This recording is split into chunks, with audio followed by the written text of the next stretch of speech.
அனைவருக்கும் வணக்கம். இன்னைக்கு வீடியோவில் நாம் என்ன பார்த்துட்ருக்கோம் அப்படின்னா, பழனிமலை முருகனை காண ஒரு யானை ஒன்று படிக்கட்டுகளில் ஒரு நேர்த்திக்கடன் செலுத்தும் விதமாக மெல்ல மெல்ல ஏறி வந்து முருகனை வணங்கக்கூடிய காட்சியை தான் பார்த்துட்ருக்கோம். அதாவது இந்த வீடியோவினுடைய தொடர்ச்சியை நம்ம தொடர்ந்து பார்க்கலாம். பழனிமலை முருகனை காண எத்தனையோ லட்சக்கணக்கான பக்தர்கள் ஒரு நாளைக்கு வந்து வழிபாடு செய்துட்டு தான் போகிறாங்க. ஆனாலும் குறிப்பிட்டு இது போன்ற உயிரினங்களுக்கு கூட அந்த முருகப்பெருமானுடைய அருள் வேண்டும் அப்படின்னு தெரிந்து இப்படி வந்து வழிபாடு செய்யக்கூடிய இந்த வீடியோ காட்சியானது ரொம்பவே வைரலாக போயிட்டுருக்கு அப்படின்னு சொல்லலாம். நாம் இப்போ பார்த்துட்டு இருக்கக்கூடிய இந்த வீடியோ காட்சியில் யானை ஒன்று மெதுவாக அந்த படிக்கட்டுகளில் முட்டி போட்டு ஏறி வரக்கூடிய காட்சியை பார்க்குறோம். இந்த யானை அந்த கோவிலினுடைய கஸ்தூரி அப்படின்னு சொல்லப்படுது. பொதுவாகவே பக்தர்கள் தான் நேர்த்திக்கடன் செலுத்துவதற்காக முட்டி போட்டபடியே படிக்கட்டில் மெதுவாக ஏறி வந்து அந்த கடவுளை கண்டு வணங்குவாங்க. ஆனால் இந்த காட்சியானது நமக்கு மெய்சிலிர்ப்பை ஏற்படுத்தும் விதமாக இருக்குது, ஆச்சரியமான ஒரு காட்சியாக இருக்குது அப்படின்னு தான் சொல்லலாம். பழனி ஆண்டவரை காண நானும் வந்து வழிபாடு செய்கிறேன் அப்படின்னு சொல்லும் விதமாகத்தான் இந்த வீடியோ காட்சி இருந்திருக்கு அப்படின்னு சொல்லலாம். உங்கள் யாருக்கெல்லாம் இந்த வீடியோ காட்சி ரொம்பவே பிடிச்சிருக்கு அப்படின்னா மறக்காமல் வீடியோக்கு ஒரு லைக் பண்ணிவிட்டு கீழே கமெண்ட் பாக்ஸில் முருகப்பெருமானுக்கு அரோகரா, பழனி தண்டாயுதபாணிக்கு அரோகரா என்ற வாசகத்தை பதிவிட்டுட்டு வீடியோவை தொடர்ந்து பாருங்கள். இன்னும் நிறைய சுவாரஸ்யமான தகவல்கள் இந்த வீடியோ முழுவதும் சொல்லியிருக்கேன், ஸ்கிப் பண்ணாமல் முழுசாக பாருங்கள். நீங்கள் இன்னும் உற்சாகம் டிவி சேனலை சப்ஸ்கிரைப் பண்ணாமல் இருந்தால் சப்ஸ்கிரைப் பண்ணிக்கோங்க. கூடவே இருக்க பெல் ஐக்கானை மறக்காமல் கிளிக் பண்ணிடுங்க. வாங்க வீடியோக்குள்ளே போகலாம். உங்களுக்கு ஜோதிட பலன்கள் தெரிஞ்சுக்கணும் அப்படின்னா, அதாவது உங்கள் வாழ்க்கையில் நிறைவேறாத விஷயங்கள் இருந்துக்கிட்டே இருக்குது, தடையாகவே நிறைய விஷயங்கள் இருக்குது அப்படின்னா நீங்கள் மறக்காமல் வராகி அம்மன் ஜோதிட நிலையத்தை தொடர்பு கொள்ளுங்கள். அவர்கள் மூலமாக நல்ல ஒரு தீர்வுகள் சொல்லப்படுகிறது.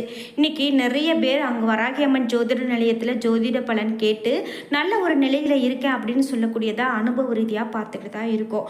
அந்த வகையில் நீங்களும் வராகி அம்மன் ஜோதிட நிலையத்தை தொலைபேசியின் மூலமாக தொடர்பு கொண்டாலே போதுமானது. தொலைபேசியின் இந்த வீடியோவுக்கு கீழே டிஸ்கிரிப்ஷனில் கொடுத்துருக்கேன், நீங்களும் சென்று கால் பண்ணி ட்ரை பண்ணி பாருங்கள். வாங்க வீடியோக்குள்ளே போகலாம். நாம் முருகப்பெருமான் பழனி ஆண்டவரை பற்றி பார்த்துட்ருக்கோம். அதாவது அறுபடை வீடுகளில் 3ஆம் படை வீடான இந்த பழனி கோவிலுக்கு யார் வேணாலும் போய் வழிபட்டுட்டு போகிறாங்க. ஆனாலும் குறிப்பிட்டு இந்த யானைக்கு எப்படி முருகப்பெருமானை இது போன்று வழிபாடு செய்யணும் அப்படின்னு தோணுச்சுன்னு தெரியல. இதுதான் இந்த வீடியோ இப்போது சமூக வலைதளங்களில் ரொம்ப வைரலாக போயிட்டுருக்கு அப்படின்னு சொல்லலாம். இந்த பழனி பற்றி தெரியணும் அப்படின்னா நிறைய விஷயங்கள் நமக்கு மிக பெரும் ஆச்சரியத்தை ஏற்படுத்தும் விதமாக இருக்குது அப்படின்னு தான் சொல்லணும். குறிப்பிட்டு இவரை நாம் ராஜ அலங்காரத்திலோ அல்லது ஆண்டிக்கோலத்திலோ வழிபடும்போது கூட நமக்கு பலன்கள் அப்படின்னு பார்க்கும்போது மிக பெரும் மாற்றத்தை ஏற்படுத்தும் அப்படின்னு சொல்லலாம். குறிப்பிட்டு இந்த பழனி கோவிலில் இருக்கக்கூடிய முருகப்பெருமான் மிகவும் விசேஷமானவர் அப்படின்னு தான் சொல்லணும். ஏன் அப்படின்னு கேட்டால், இங்கு அம்பாள், முருகர், அகத்தியர் இவர்களுடைய உத்தரவுக்கு பின்தான் போகர் இப்படி ஒரு சக்தி வாய்ந்த சிலையை இங்கே செய்திருக்கிறார் என்றும் சொல்லுவாங்க. அதாவது போகர் என்ற சித்தரால் பழனி மூலவர் செய்யப்பட்டிருக்கிறார், நவபாஷான சிலை செய்யப்பட்டிருக்கு அப்படின்னு சொல்கிறது எல்லாருக்குமே தெரியும். இந்த மூலிகைக்கு 4000க்கும் மேற்பட்ட மூலிகைகள் பல இடங்களில் இருந்தும் தெரிவு செய்து 81 சித்தர்கள் பல நவபாசானத்தை போகர் சொற்படி தயார் செய்திருக்காங்க அப்படின்னு சொல்கிறாங்க. பொதுநல எண்ணத்தோடு செய்யப்பட்டதால் காலமும் இயற்கையும் தன்னுடைய சீற்றத்தை குறைத்து கொண்டு சித்தர்களுக்கு உதவி செய்தது அப்படின்னு தான் சொல்லணும். இந்த பழனி ஆண்டவரை நாம் வழிபாடு செய்தோம் அப்படின்னா எப்படிப்பட்ட தோஷம் இருந்தாலும் நீங்கி போகும் அப்படின்னு சொல்லுவாங்க. அந்த வகையில் இந்த முருகப்பெருமான் இங்கு சிறந்து விளங்குகிறார். பழனி முருகன் மலைக்கோவில் தரைமட்டத்தில் இருந்து 450 அடி உயரத்தில் இருக்குது. பக்தர்கள் 690 படிகள் கடந்து கோவிலுக்கு செல்லுவாங்க. இந்த பழனி, ஆவினன்குடி, தென்பொதிகை என்ற புராண பெயரும் உண்டு அப்படின்னு சொல்லலாம். இப்படிப்பட்ட இந்த பழனி கோவில் 2000 ஆண்டுகளுக்கு மேலே பழமை வாய்ந்தது அப்படின்னு சொல்லலாம். இங்கு முருகப்பெருமானுக்கு நடக்கக்கூடிய அபிஷேகங்கள் மிக மிக சிறப்பானது என்று தான் சொல்லணும். பழனி ஆண்டவர் சிலைக்கு முழு அபிஷேகமும் 4 முக்கிய பொருட்களால் செய்யப்படும். அவை நல்லெண்ணெய், விபூதி, பஞ்சாமிர்தம் மற்றும் சந்தனம். மார்கழி மாதங்களில் நீரினால் அபிஷேகம் செய்யப்படுது. பன்னீர் மற்றும் பால் அபிஷேகங்களும் நடைபெறுது. ஒரு நாளைக்கு 6 முறை மட்டுமே அபிஷேகம் நடைபெறுது. ஒரு அபிஷேகத்திற்கு 6 முதல் 8 நிமிடங்கள் ஆகிறது. முருகப்பெருமானுக்கு இரவு நேரத்தில் சந்தன காப்பு மார்பில் வைக்கப்படுது. அதே போல் 2 புருவங்களுக்கு இடையிலும் சந்தனம் வைப்பாங்க. முருகனுடைய சிலையானது அதிக உஷ்ணத்தால் வியர்வை எழுப்பக்கூடியதாக இருக்கும். இது காலை அபிஷேக நீரோடு சேர்த்து பக்தர்களுக்கு வழங்கப்படுது. அந்த அபிஷேக நீரானது பல முக்கிய வியாதிகளுக்கு அருமருந்து அப்படின்னு சொல்றாங்க. அபிஷேகத்திற்கு பின்பு மாலை மற்றும் மலர்களை முருகப்பெருமானுக்கு அணிவிக்கிறது கிடையாது. இது எவ்வளவு பெரிய ஒரு ஆச்சரியமான விஷயம் அப்படின்னு தான் சொல்லணும். இப்படி முருகப்பெருமானுக்கு வழிபாடு செய்யும் போது ரொம்ப ரொம்ப அதிசயமான விஷயங்கள் நிறைய இருக்குங்க. அறுபடை வீடுகளில் 3ஆம் படை வீடான இந்த பழனிமலை ஆண்டவரை நாம் வழிபடும் போது நிறைய விஷயங்கள் நாம் கவனிக்க வேண்டியது இருக்குது. அதாவது நம்மளுடைய வாழ்க்கையில் இருக்கக்கூடிய ஏற்ற இறக்கங்களை கவனிக்கக்கூடியவராக இந்த முருகப்பெருமான் இருக்காரு அப்படின்னு கூட சொல்லலாம். பழனிமலையை அக்னி நட்சத்திர நாளில் சுற்றி வந்தோம் அப்படின்னா ரொம்ப ரொம்ப சிறப்பு.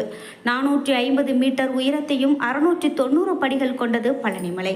முருகப்பெருமானுடைய சிலை மீது வைக்கப்படக்கூடிய சிரசு விபூதி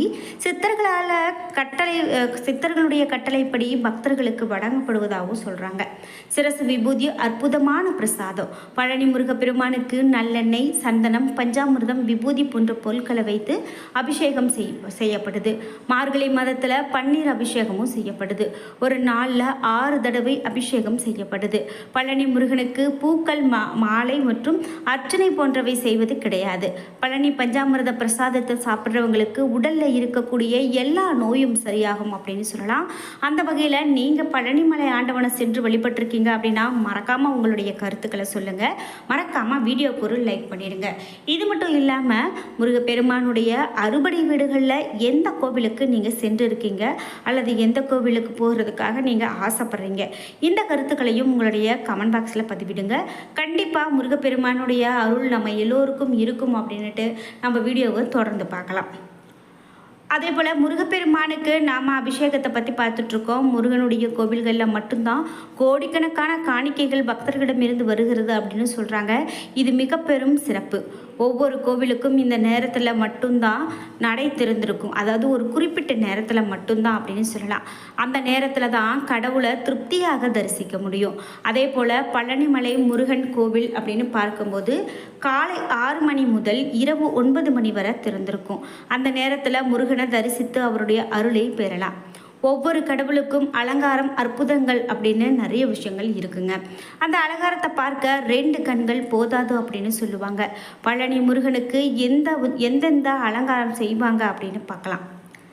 சன்னியாசி அலங்காரம், பாலசுப்ரமணியர் அலங்காரம், வைதிகால் அலங்காரம், ராஜ அலங்காரம், புஷ்ப அலங்காரம், இவையெல்லாம் பழனி முருகப்பெருமானுக்காக செய்வாங்க. அதே போல் பழனி முருகன் என்னென்ன பூஜையில் எந்த அலங்காரத்தில் காட்சி கொடுப்பாரு அப்படின்னு பார்த்தா, பழனி முருகன் காலை 6:40 மணிக்கு விழா பூஜையில் சன்னியாசி அலங்காரத்தில் காட்சி கொடுப்பாரு. காலை 8 மணிக்கு சிறுகால சந்தி என்கிற பூஜையில் பாலசுப்ரமணியர் அலங்காரத்தில் காட்சி கொடுப்பாரு. காலை 9 மணிக்கு காலசந்தி பூஜையில் பாலசுப்ரமணியர் அலங்காரத்தில் காட்சி கொடுப்பாரு. மதியம் 12 மணிக்கு உச்சிக்கால பூஜையில் வைத்தியக்கால் அலங்காரத்தில் காட்சி கொடுப்பாரு. அதே போல் மாலை 5:30 மணிக்கு சாயரட்சை பூஜை ராஜ அலங்காரத்தில் காட்சி கொடுப்பாரு. இரவு 8 மணிக்கு அர்த்தஜாம பூஜை புஷ்ப அலங்காரத்தில் காட்சி கொடுப்பாரு. இது மட்டும் இல்லாமல் இவை எல்லா நேரங்களிலும் முருகனை தரிசிக்கிறது ரொம்ப ரொம்ப நல்ல பலனை பெற முடியும் என்று சொல்கிறாங்க. வைத்தியக்கால் பழனி முருகன் அலங்கார வகைகள் அப்படின்னு பார்க்கும்போது சந்தன காப்பு, பூ அலங்காரம், ஆபரணங்கள், பட்டு வேட்டி மற்றும் அங்கி, கிரீடம் போன்றவை வைத்தியக்கால் அலங்காரத்தில் அணிவிப்பது வழக்கமாக இருக்குங்க. இது மட்டும் இல்லாமல் வைத்தியக்கால் அலங்காரம் மற்றும் மற்ற அலங்காரத்தில் என்னென்ன பலன்கள் இருக்குது அப்படின்னு பார்க்கும்போது, முருகனை வழிபடுவதால் நேர்மறையான எண்ணமும் நல்ல குணமும் கிடைக்கும். முருகப்பெருமானுடைய போர்க்கடவுளாக இருக்கிறதால இவர் அலங்காரத்தை தரிசித்தோம் அப்படின்னா நாம் செய்யக்கூடிய எல்லா காரியத்திலையுமே வெற்றி பெற முடியும் என்று தான் சொல்கிறாங்க. அதுபோல் நம்மளுடைய வாழ்க்கையில் இருக்கக்கூடிய எல்லா கஷ்டங்களும் நீங்கி மகிழ்ச்சியாக வாழ வேண்டும் அப்படின்னா முருகப்பெருமானுடைய வழிபாடை மேற்கொண்டாலே போதுமானது. வாழ்க்கையில் எல்லா வளங்களையும் பெறலாம் அப்படின்னு சொல்லுவாங்க. குறிப்பிட்டு செவ்வாய்க்கிழமை நாட்களில் முருகப்பெருமானுடைய வழிபாடுகளை மேற்கொண்டோம் அப்படின்னா அது ரொம்ப ரொம்ப உன்னதமாக இருக்கும். நம்ம தமிழகத்தில் 2000 ஆண்டுகளுக்கு மேலாக எத்தனையோ பக்தி இலக்கியங்கள் படைக்கப்பட்டிருக்கு.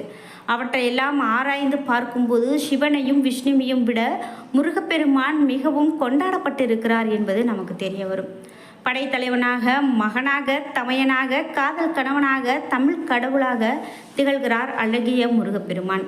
அண்டம் எங்கும் நிறைந்திருக்கக்கூடிய பரம்பொருளான சிவபெருமானுக்கே பாலகனாக இருக்கும்போது பாடம் எடுத்த பெருமையுடைய முருகப்பெருமானுக்கு கோவில்கள் இல்லாத ஊரே கிடையாது அப்படின்னு சொல்லலாங்க. இந்த வீடியோ உங்களுக்கு மிகவும் பயனுள்ளதாகவும் பிடித்ததாகவும் இருந்திருக்கும். வீடியோ உங்களுக்கு பிடிச்சிருந்தா லைக் பண்ணுங்கள், ஷேர் பண்ணுங்கள், கமெண்ட் பண்ணுங்கள்.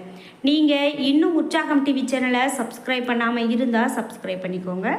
கூடவே இருக்க பெல் ஐக்கானை மறக்காமல் கிளிக் பண்ணிடுங்க. நன்றி வியூவர்ஸ்.